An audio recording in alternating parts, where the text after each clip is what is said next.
Hello and welcome to this week's watercolour lesson. This week I've been working on designing a banner for my YouTube channel, and this is what I've come up with. It's basically a merged wash, and I painted Pollarded Willows over the top in ink using a glass dropper. So why use a dropper as opposed to a brush? Well, it's all about line actually. That is the mark it makes as it glides across the paper, and that's very different from the mark that's made by a brush. Right, well here it is. This is my glass dropper, 65p from the chemist. Let's just start here. We'll rinse it out a little bit. You don't actually want water in it. What you want is lots of paint, and it needs to be fairly deep so you can get a halfway good dropper full. And just sort of play around a bit and see what sort of marks it makes for you. You can squeeze as you go, so you can squeeze a little bit out and then borrow it from there, and you can see it makes quite an interesting effect. Also, the tooth of the paper makes quite a difference as well, so if you've got very rough paper it will behave differently. Let's see if we can just do a little bit of something here.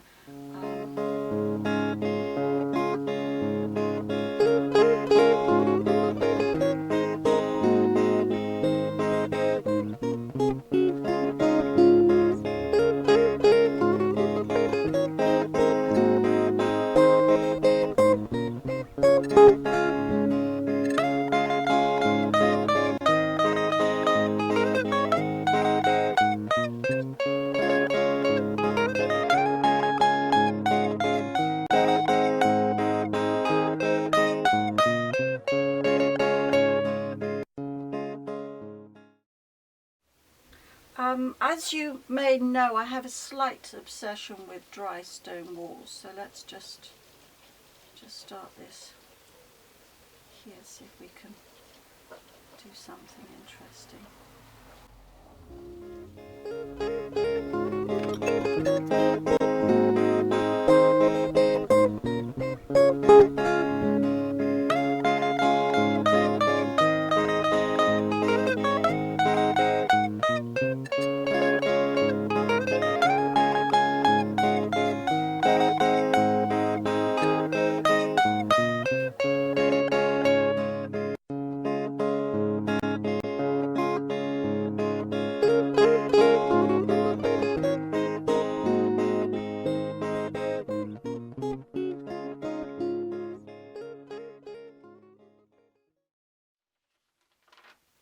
Now, Van Gogh painted some fabulous willows, which are so much part of the Dutch landscape. The trees are very old and lumpy because year after year they've been cut back to stimulate this new growth. So that's what we're going to do in our picture today, but let's just have a little go here and see how it all works out. So that's sort of quite lumpy at the top, and then this is the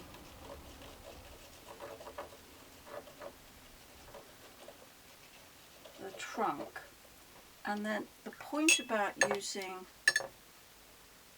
this dropper is that we can make these very thin, twangy type branches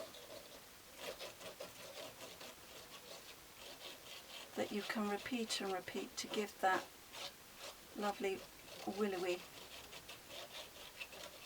look.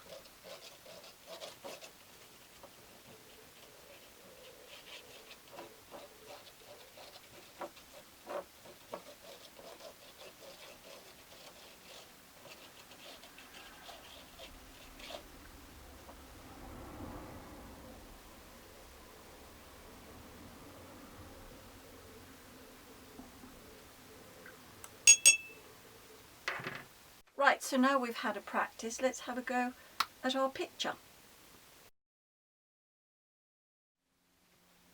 Right, what we've got here is some Winsor Blue red shade.